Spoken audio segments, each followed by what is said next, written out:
to the Social Changemakers Podcast. I'm Isaiah. I'm going to be your host for the day. And today I'm here with Miss Khalilah Denney. Hello, hello. How you doing, Miss Denney? I'm good. And you? That's good. I'm doing great, actually.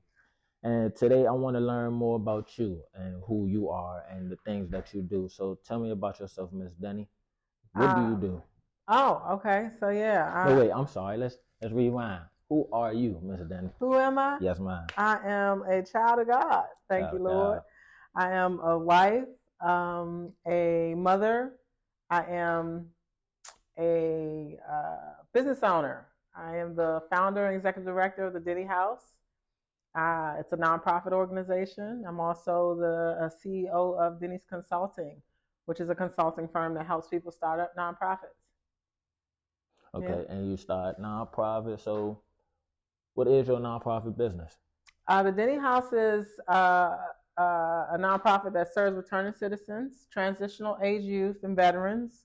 We provide housing, transitional housing, I would say, environmental education and stewardship, as well as workforce development. We provide training in the areas of heavy equipment operation, landscape management, and now we are getting into the space of content creation, and we'll be, teaching the young people how to do that as well. And it seems like social media is definitely a big platform in our generation, because it seems like entertainment really is just a great business. But I know I see you for the community.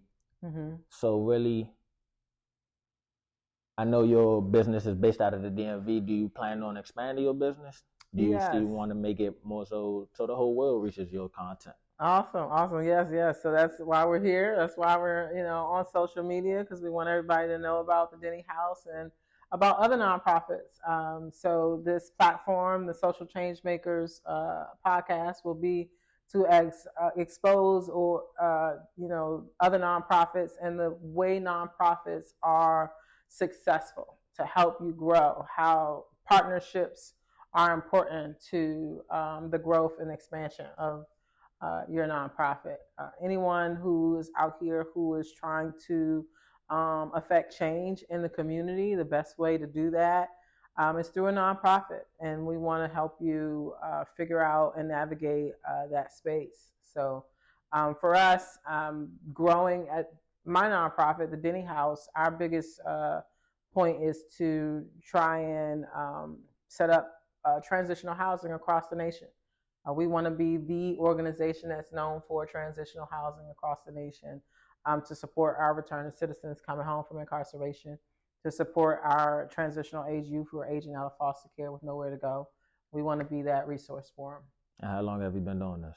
We've been doing it for a decade. We started in 2013, and it has been such a blessing to be able to support so many people.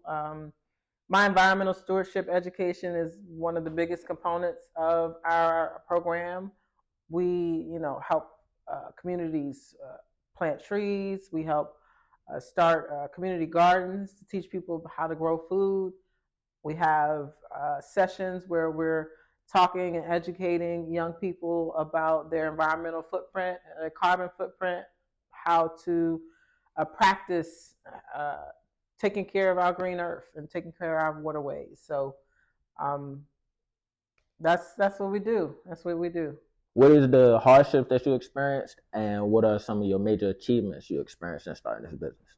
Oh, okay.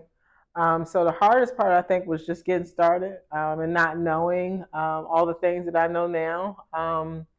Not understanding how to grow the business financially, to get money coming in so we can actually do the work. That was the hardest part. And we still, I feel like we haven't arrived. We still have, much to learn. I think our greatest achievements have been the fact that we have so many partners in the community that help us, do this work. I think for sure that if we did not have our partners, if we didn't have the partnerships that we've established, our nonprofit wouldn't be, where it is today. We would not have survived COVID. We would not have achieved the success that we have achieved if it wasn't for our partners. So I think that's our biggest accomplishment is the fact that we have a network of organizations that support the work that we're doing, that align, our goals align, our values align, and those that we serve are the same. So that part is very important. I didn't understand that coming in. I was trying to do it all on my own, and I felt like I was the only one, doing the work that I was doing. But once I understood the fact that we need partners, we need organizations, we need the government, we need all of these people to come together to serve the populations that we serve, which again are the veterans, returning citizens, and transitional age youth. We all need to come together and collaborate in our service to these populations. So that's where our success, I think, lies. So what is some advice you would give to somebody trying to start a nonprofit organization? I would just say that it's important to share your story, to understand what it is you want to do. A lot of times people get into nonprofits thinking that, okay, I just want to get money, I want to make money, and it's not going to work for you. You have to have a passion project. It has to be something that gets you up, at night, keeps you up at night, wakes you up, to get you started on your day. It's got to be something, I think, that is a pain point for you, that if no one else in the world is going to do it, you've got to do it, because you need to see that change. That drive, that passion for whatever it is you decide to do in a nonprofit space is what's going to keep you, moving forward, because there's going to be a lot of hurdles that you're going to have to face. There's going to be some trials and some tribulations that, it can't be about money, because the money may not come in the beginning, and you have to still continue to go. You have to continue to do the work. You have to continue to share your story. You've got to build some thick skin, because you're going to apply for grants, and you're going to apply for funding, and you're going to, there's going to be more grants that you don't get than you actually do get. So if you're not passionate about it, if it's not something, if you're not working to help someone else, I think that's the biggest thing. If it's all about you, nonprofit is not for you. But if you're trying to affect change in others' lives and impact others, and it's something that you can't sleep at night because no one's doing anything about it, you're the one that's going to do it, and that's how you live, and that's how you work, and that's how you get up and go, then it's a good thing to start a nonprofit. I would say one of the first things to do is to figure out who in your area is doing what you're trying to do, because there are several nonprofits, successful nonprofits, that are doing different things. And I'll just use my industry. I serve returning citizens. I serve transitional age youth. When I started, there's many organizations that serve transitional age youth, that serve returning citizens. So studying those organizations, partnering with those organizations, helped me understand what programs I needed to have. It helped me understand what programs were already out there. It helped me to discern what best practices I needed to put in place for the work that I'm doing. It gave me just an education in the areas that I'd like to, serve, the people that I wanted to serve. And so for anyone who wants to start a nonprofit, I think it's important that you, one, understand your population that you plan to serve, or what your why is, what's the reason for you starting this nonprofit. Research the organizations that are doing well in that area, and the ones that are, in your area doing that type of work. Partner with organizations that are aligned with your goals and align with your mission. And that's where I would start. So you said a key factor is having partners. So who are your partners? So for me, I partner with the government. I partner with our local county officials. I partner with the state, and I'm looking to partner with the federal government. That's my major goal that I have right now. I partner with local organizations, local churches, behavioral health service providers, workforce development service providers. If I had to highlight a few, I would say Metalworks is one of our best behavioral health service providers. Destiny, Power, and Purpose. is another. Fields and Fields is a behavioral health service provider that we partner with. Workforce development, by far, by none, the only, the best here, I think, in the county is Prince George's, Employ Prince George's. They are, leading the charge when it comes to serving the same populations that we serve and providing a holistic approach to workforce development. So those are just to name a few. As it relates to our government partnerships, we partner with the state's attorney's office. We partnered with the problem-solving courts to provide mentors and tutors to their students who are coming through, truancy programs and diversion programs. So those are the people that we partner with. So with those partners, what are the purposes for you? What do they do for you? Excuse me. It's okay. So those partners help us grow our impact.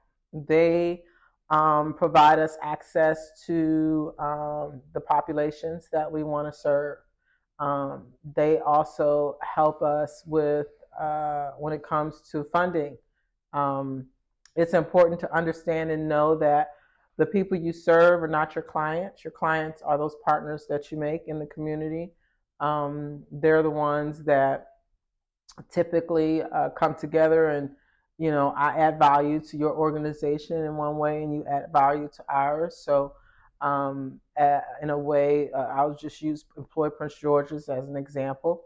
They have a host of individuals in the community who are looking for workforce training, who they have a very large footprint in the county. They partner with us by allowing their clients to come through to us for service, for training. And we have a mutual agreement where, we provide that training at a level to their clients that, makes it valuable for both of us. So I noticed that you're very experienced and you know a lot about what you're doing. So if you was to start over, say, from scratch, how would you have done things differently? So I would have definitely started out with more partnerships. For me, it is very much the reason why we are successful today. So I would tell myself to partner with more organizations sooner, to understand and know that you have to diversify your funding, that nonprofits do not eat off of grants alone. You have to understand how to fundraise for your nonprofit, diversify your fundraising initiatives, finding, ways to raise money on your own, raise your capital when it comes to individual donations, and as well as grants, right? Sponsorships, doing different events that bring awareness to your organization. I would have done that a lot sooner, a lot faster, and a lot more consistently if I knew what I know now. What is the goal for your business? The goal for this podcast is to bring awareness to the successful nonprofits that I have partnered with, and to give people some insight and encouragement as to how the nonprofit sector works, educate individuals on what they need to do to have a successful nonprofit, and just shine light on so many people who are just, trailblazers in whatever area that's impactful and changing lives. So that's why we named it Social Changemakers, because we just want to bring light to, that there's a lot of nonprofits out here who are doing it, who are killing it in the game. And we want to help those ones who are not growing so much figure out and understand why they're not growing. So what are some essentials you need for a nonprofit? That's a good question. I think the very place to start is to check your name, come up with a name, And you're going to check in your state if that name is available in your state. You have to establish your nonprofit in your state first. You would establish your nonprofit with the Secretary of the State and start a corporation in your state. Once you're established as a corporation in your state, you are to set up your bylaws, create your bylaws, gather your team, which is your board. You need 3 individuals in most states. You have to start with a board president, a board secretary, and a board treasurer. That information then is taken to the IRS to fill out the forms needed to establish yourself as a nonprofit. In your state, you're considered a corporation, you're considered a nonprofit, but you're not tax exempt until you get that IRS designation. There are a number of different ways to set up nonprofits. The majority, 90%, I would say, of nonprofits in the United States are 501c3 organizations. I have a done-for-you service that provides you access to take care of all that for you. We will set you up in your state. We will set you up with the IRS. We will set you up with the IRS. We take care of the bylaws and create the bylaws for you. We send those bylaws to you to make sure that the language and everything fits what it is that you're doing. But we have a survey that we have you fill out that answers all the questions to give us a good idea of what type of program you are and if you qualify for that 501c3 status or if you're a 501c4 or 501c6. So yeah, that is how you get started. I believe that it is important that you have some funding to start out the gate. You can fundraise, but you cannot get a tax write-off until you have that 501c3 status. Those who donate to you won't get that tax write-off until you have that 501c3 status. Now, if you have some people who just want to pour into the work that you're doing and they're not looking for a tax deduction, then you can fundraise all day. So we know a nonprofit is non-profitable. So, and you say you need funding. Is there like a certain amount that you're gonna need before you can actually start a nonprofit business? Like, what were you doing before you started your nonprofit business? Okay, so you asked a couple questions there, and I want to make sure I address all of them. So, you mentioned that a for-profit, nonprofit is non-profitable. That is the farthest from the truth, right? Mm-hmm. A lot of people feel like because it says nonprofit in the name, that it cannot be a profitable business. The NBA is a nonprofit entity, but we know the NBA making all that money, honey, right? However, it's how they spend that money and how they are taxed at the end of the day that makes them a nonprofit. So it's very important that people understand that you have to run your business like a business. Whether it's a nonprofit, for-profit entity, you still need to have a budget. You still need to understand how much it costs to run your programs. You still need to have a business plan, a structured business plan, so you can talk to your funders and share with your funders what it is that you're trying to do.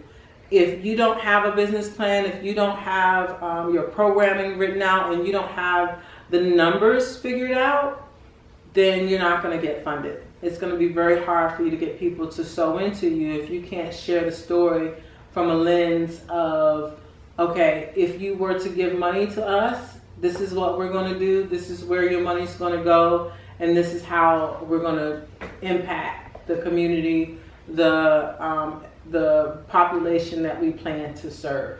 So it's very important that people understand that though it says nonprofit, the only way you can continue to do business is to have money, to grow, right? The major way to know the difference is Isaiah gives $50,000 to the Denny House. The Denny House then in turn allocate that $50,000 to our workforce development program. That whole $50,000 will go to maybe the salary of the program manager, the cost for materials for the program, stipends to pay to the program participants as they're going through the training. Never is there going to be a time where that $50,000 or any part of that $50,000 can be taken out of the Denny House as profit, right? That's the difference from a for-profit entity. Isaiah, I do a service for you, you pay me $50,000. Me as a for-profit business, I can take whatever amount of profit I desire off the top of that and put it into my account and then use the rest to do business. That's the major difference in a for-profit and a nonprofit. I can't say it enough. It is still a business. You cannot grow your business without funding. And the more funding you have, the more impact, the more programs you can provide, you can expand your programs. It is important that we don't think of a nonprofit from a lens of, oh, I'm doing this to make money, because you're not going to succeed. It is important that it's a passion project, and that passion, that purpose project that you're doing is the fuel for what you're doing, because that's how you're going to share your story. That's what people want to know about. That's what people want to sow into. So be intentional if you decide to start a nonprofit, to engage a pain point. And when I say a pain point for you, it's important to me that, young black boys that grow up understand how to fix a car. So because it's important to you that, these youth get the training that they need so they can take care of their own vehicle, that's the reason why you're just starting a nonprofit. Or, I grew up in a foster home, which was me. I grew up in foster care. I started at the age of 2 and aged out at 18. Because of my history, because I grew up in a foster home, I decided I wanted to be a foster parent. I think because every single man in my family has been touched by the justice system. This is why I work with returning citizens. This is why I work with diversion programs to help young men and women have access to opportunity to change the trajectory that they're going in, and to give them some insight to some other opportunities, some other ways that you can make a good income, a livable wage, where you don't have to, do what everybody, is saying you should do. Like right now, people want to be rappers. They want to, play basketball. They want to be, the next movie star. And not to say that you can't be. It's just a harder, a longer, path to take. But there are some ways to make really good money that's legal, that doesn't require you to be Michael Jordan. But, I want to make sure that you have access, that people have access to opportunities, and have access to understand and know that there's more ways to earn a living. That answers one of the questions. Yeah, no. I think. Yeah. So I think the second question you asked me was, do I want to grow my business? Mm-hmm. And do you wish to expand your business? Like, so I know you're based out of the DMV. Do you wish to expand in different states? Do you see your profit, not your profit, but your business being bigger? I do. I actually do. I think the transitional housing program is the perfect vehicle to help us grow our impact. I think it's the most needed program across the United States. I think there are so many returning citizens who are coming home, and youth who are aging out of foster care who don't have a place to land across the nation. And we want to be the transitional housing program across the nation that you turn to. to get the support that you need. So that's the future for the Denny House. Thank you for being willing to host the show today. It's important to me that I support the younger generation, people coming up. As I said, as I shared, transitional age youth are very near and dear to my heart. And I just wanted to say thank you as a young person being willing to come and support little old me, Miss Denny, in the work that I'm doing. So did you want to share anything? Miss Denny, you've been a great help to me. So I'm going to be a great help in your corner. It's like you made me see things a lot more differently in my life. When I came here, I first started, I was like, I hope this not going to be a rough time. I don't even want I ain't even see myself really doing community, because they tried to make me pick up trash and all that. I'm like, no, we're not doing that. It's too cold outside. But then she came in, she welcomed me with open arms, a real loving person. I never felt something so genuine from somebody before like that. Just a random stranger, I'm coming into their house, and it was just I already feel like she's a part of my family. And I just met her, just that first day I came in here. And it was, I don't see a life without you at this point, Miss Denny. Oh, don't make me cry. Oh my goodness. Well, I'm glad to hear that. Because it's really important to me that you have, anybody who comes, through our doors, have a safe place where they feel like they are seen, that they feel like that they can, be themselves and grow. Access to opportunity is very important to me. I think that's the reason why I do what I do, because growing up in foster care in Prince George's County, I felt alone. I had to go from foster home to foster home. I never settled in one place. I didn't get to know people, and people weren't as warm as I felt like they should be. And I didn't have access to opportunities. So I wanted to create a platform where individuals like yourself, how old are you? I'm 21. 21 years old, right? 21, January 14th. Awesome. Yeah, so young people, you fit that age group of transitional age youth. And for us, it's 16 to 24. And I just want to make sure that you guys have access to whatever it is you want to do in life. I want to expose you to different factors, different things, something that you may not have even considered. You mentioned, picking up trash ain't your thing, right? That's one of our major programs. We have a community cleanup at least once a month out in the community where we're going to pick up trash, because for us, it's very important that we keep our environment clean, right? However, we're not going to force that on you. We're not going to force you to do anything that you wouldn't want to do, but we are going to expose you to some things in some ways that you can possibly think differently about, certain things. So hopefully you join us at one of our cleanups, and then maybe we'll change your mind about that. I'm forward with you, because I feel like you're gonna make it fun and motivational. So with you, I don't mind doing it. It was just like they had me going through. I forgot the name of the organization, but I ain't see me doing that with them. But with you, I do it for you. Well, I'm glad that we, give you, this feeling of security where you feel like you can jump out there and experience new things and be safe. So I'm happy that you're here. I want to turn the camera around so everybody can see the rest of the crew.